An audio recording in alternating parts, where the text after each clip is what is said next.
Bapak Ibu, saudara-saudari dan anak-anakku yang dikasihi oleh Tuhan. Salam. Saya tercengang melihat umat saya ya. Karena semalam itu sedikit, sekarang nambah dikit lagi ya. Itu sudah mulai penuh, tapi banyak kosongnya, apalagi sebelah sana ya. Saya rasa memang umat Paroki Santo Vincentius Apaulo ini mengamalkan bacaan hari ini, bacaan Injil dan tema Natal PGI dan KWI. Ya, bacaan Injil hari ini seperti tradisi orang Indonesia itu mudik ya. Santo Yusuf, Bunda Maria dan Yesus mudik ke Yerusalem. Kalau tema dari Natal 2024 KWI dan PGI adalah marilah sekarang kita pergi ke Bethlehem, pergi ke Jawa biasanya ya. Iya loh, saya rasa banyak yang pulang kampung ya. Natalan masih penuh, bludak-bludak mungkin sampai sana ya. Kesini coba lihat tahun baru, paling sedikit ya. Bapak Ibu, saudara-saudariku, ada yang tahu gereja terbesar di Cibinong? Yang udah misa jangan nyebut ya. Ayo, ada yang tahu? Hah? Siapa? Keluarga Kudus Cibinong ya. Keluarga Kudus, itulah nama gereja megah di Cibinong, Keuskupan Supragan Bogor, yang sudah melahirkan banyak anak, termasuk kita ya. 2 terakhir, masih ada 1 lagi adalah Kristus Raja Hambalang yang belum. Kita pun diajak untuk selalu berjuang, Bapak Ibu, saudara-saudariku, berjuang membentuk keluarga kudus. Karena keluarga itu adalah Ecclesia Domestica, gereja basis, gereja pertama dan utama di dalam hidup perkawinan. Maka ada 4 ajakan iman. Yang pertama dalam hidup perkawinan, dalam hidup keluarga kita, yaitu bersabar. Kedua, berdamai. Ketiga, berdoa. Yang terakhir, berbagi. Dan itu terangkum dalam 3 hal. Yang pertama, mencintai keimanan. Yusuf dan Maria hadir sebagai orang yang taat dan mencintai tradisi keimanannya. Saya teringat dengan kata-kata mbah saya, mbah kakung saya. Anak-anakku, cucu-cucuku, jika kamu lahir Katolik, menikah pun Katolik, dan mati pun Katolik. Nah, itu ketaatan ya, bukti ketaatan. Mereka setia membawa Yesus untuk dipersembahkan ke bait Allah, karena memang anak laki-laki sulung harus dikuduskan bagi Allah. Sebagaimana Yusuf dan Maria dahulu mencintai keimanannya dan mempersembahkan Yesus, demikian kita juga harus semakin beriman dan menyerahkan hidup kita, suka, dukanya, pahit, manisnya, yaitu kita dan semua anggota keluarga kita serahkan kepada Tuhan. Jika keluarga dalam bahasa Latinnya adalah familia, dalam bahasa Inggrisnya family. Bisa kita artikan father and mother and gitu, bukan ya? Father and mother, I love you. Coba diartikan sendiri, bener nggak ya Romo ya? Family, father and mother, I love you. Bener ya? Ya, semoga benar. Maka yang pertama teladannya adalah jadi keluarga yang taat dan mencintai tradisinya, imannya. Dan itu mengingatkan kita pada janji perkawinan, kesepakatan perkawinan. Bahkan bagi mereka yang punya janji ketika mengajukan dispensasi dan lisensi akan dengan kuat menjaga imannya, akan membaptis anaknya dan mendidik anak secara Katolik. Itu teladan yang pertama. Yang kedua teladannya adalah mencintai kesederhanaan. Bapak Ibu, saudara-saudariku, ketika sering ke gereja sini pernah lihat orang yang bawa kandang, biasanya di sini ya, dekat lapangan di Muhammadiyah sana itu. Ada yang nerbangin burung itu loh ya. Saya pikir itu juga persembahan Yusuf dan Maria itu apa? Hah? Burung terkukur ya. Saya pikir yang itu.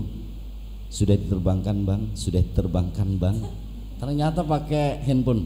Saya tanya, bang, itu burungnya nanti balik lagi ke sini atau ke sana?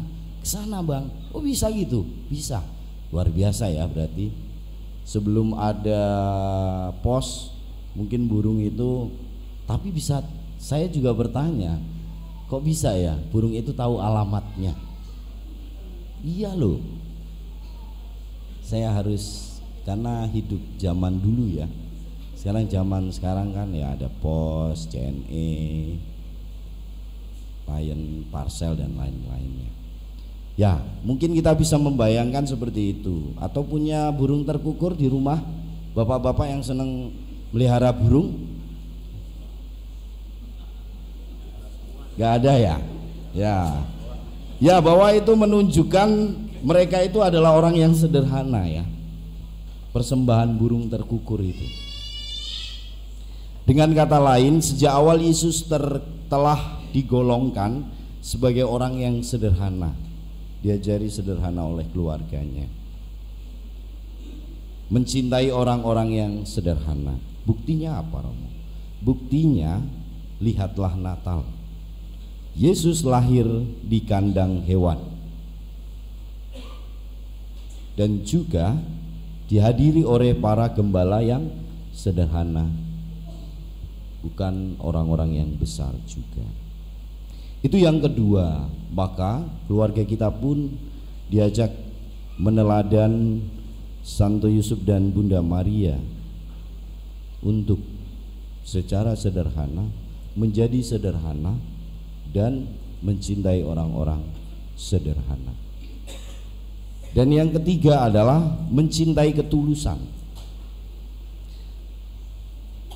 Selain Yusuf dan Maria, ketika ke bait Allah itu ada siapa?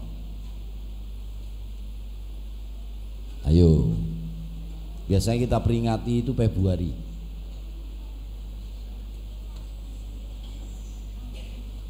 Siapa? Ada Simeon dan Hana. Ada yang pakai nama Simeon?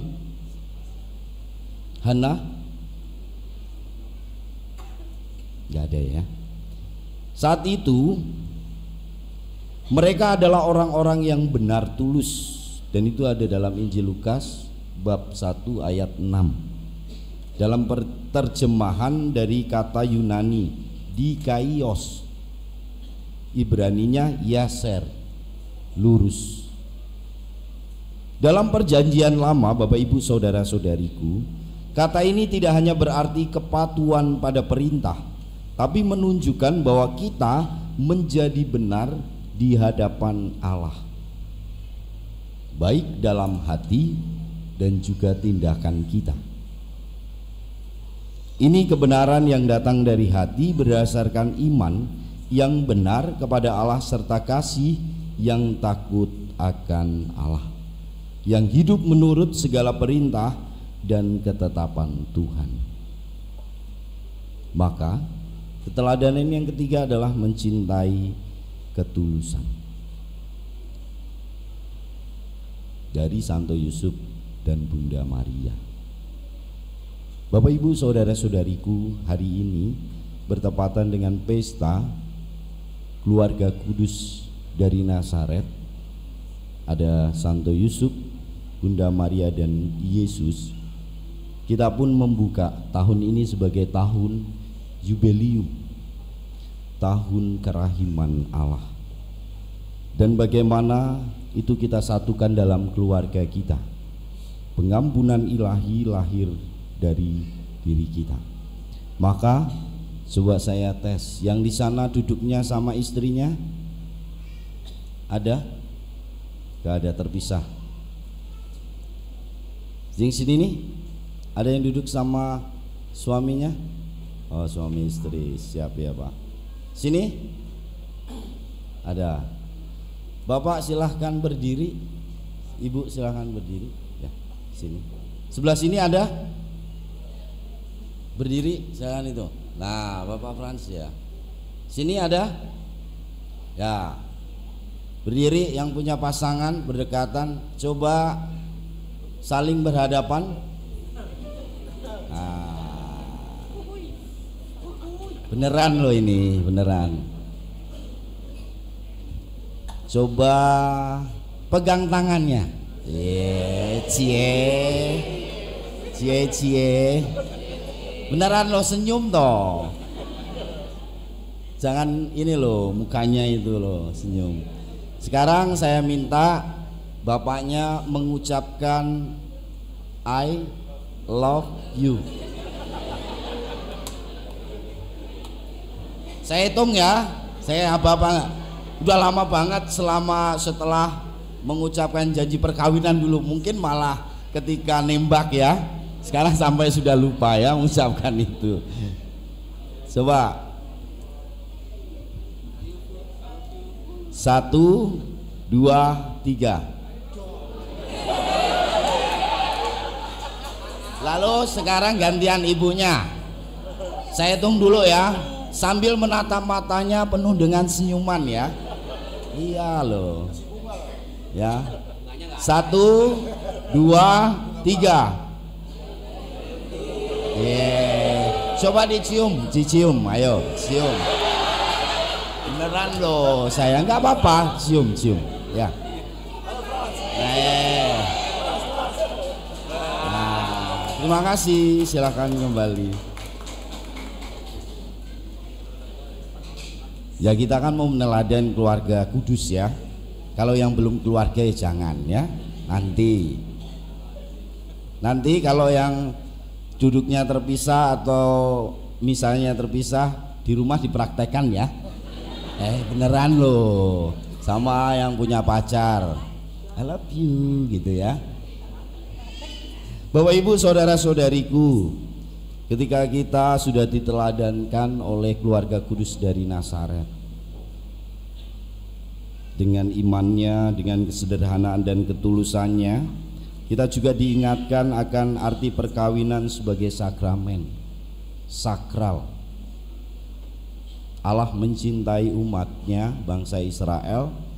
Yesus mencintai jemaatnya, umatnya. Dan suami mencintai istrinya dan istri mencintai suaminya. Dan itu sama-sama dalam satu baptisan. Itu menjadi sakramen.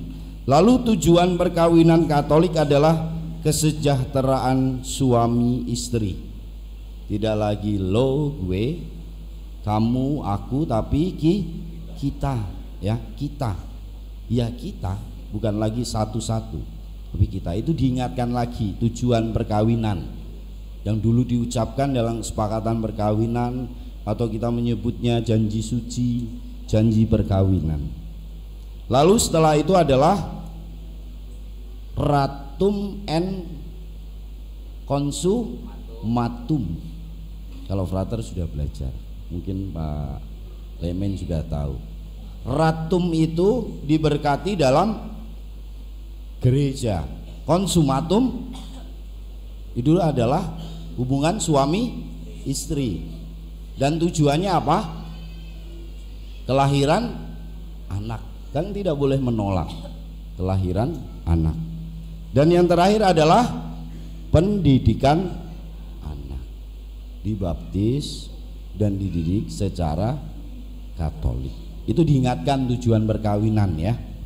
Dan terakhir, ciri-ciri perkawinan Katolik adalah monogami dan tak terceraikan. Tidak poligami, ya, nggak boleh. Monogami satu pasangan dan tidak boleh diceraikan. Dan terakhir, setelah imam menerima kesepakatan perkawinan itu kan mengucapkan, apa yang sudah disatukan oleh Allah jangan diceraikan oleh manusia. Tuh. Jadi diingat Bapak Ibu, saudara-saudariku. Maka juga ketika kita meneladan, mengingatkan kita pada tujuan perkawinan kita, Bapak Paus juga mengingatkan kita dalam jubileum ini. Pengampunan adalah bagian penting dalam hidup perkawinan, hidup berkeluarga. Isi dari hidup perkawinan itu adalah pengampunan 90%.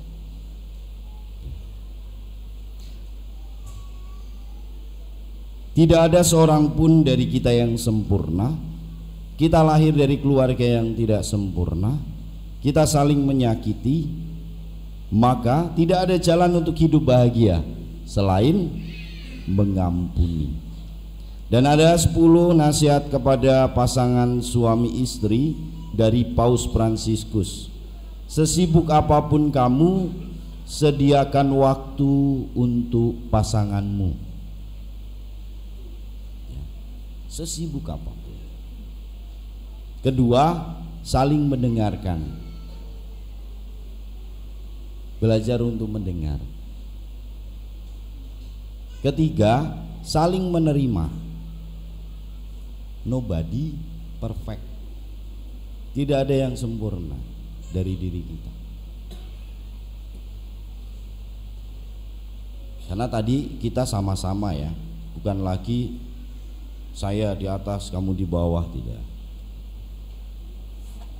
Jangan pendam amarah, ungkapkan dengan hati yang damai, pikiran yang juga jernih, kata-kata tetap manis, dan tindakan juga lemah lembut. Selalu ucapkan 3 kata ajaib ini yang juga nenek moyang terus keluarga kita selalu ajarkan di dalam diri kita. 3 kata ajaib: tolong, maaf, dan terima kasih. Terkadang kita lupa, ya. Tolong dong Pak, tolong dong Ma. Pun anak-anak juga, Mama, Papa, tolong. Terima kasih. Maaf ya. Keenam, saling percaya. Ini yang sulit, ya, terkadang. Tapi belajarlah untuk percaya dengan cara tadi mendengarkan pasangan satu dengan yang lain. Kalau sekarang lebih mudah percayanya. Biasanya kalau yang pacaran itu dikirimin foto, bener nggak? Enggak, ya? Oh, salah saya berarti. Atau yang sudah berkeluarga pun sama. Pak, Ma, saya di sini sama teman dan siapapun. Itu sebagai bentuk komunikasi untuk saling percaya. Lalu 7, perjuangkan cintamu. Ada usaha terus menerus untuk memupuk cinta itu. Teruslah menjadi romantis meskipun situasinya tidak romantis ya. Saya percaya itu. Karena kan pasti ini malu-malu ya. Berbeda pendapat boleh, tapi jangan saling menyakiti. Kita boleh kok beda pendapat, tapi jangan saling menyakiti. Banyaklah membaca untuk menjadi seorang suami, ayah, istri, ibu, anak yang terbaik dalam keluarga. Mengusahakan yang terbaik. Dan yang ke-10 adalah saling memberi. Memberikan yang terbaik apapun dalam keluarga itu. Maka jika Paus Fransiskus menyampaikan 10 nasihat kepada pasangan suami istri ini, saya selalu teringat ketika menerimakan sakramen perkawinan, yaitu doa seorang anak. Saya minta kepada anak-anak ini untuk merenungkan apa yang telah dilakukan keluargamu. Keluargamu terus berusaha untuk menjadi keluarga kudus di Nazaret itu. Keluarga yang tidak sempurna, keluarga yang terkadang juga saling menyakiti. Bahkan hal yang indah ketika saling mengampuni. Bapak Ibu, saudara-saudariku, mari kita membentuk keluarga kudus.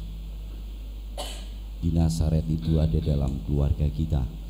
Dan ingatlah anak-anak, perjuangan orang tuamu, berikan yang terbaik bagi mereka.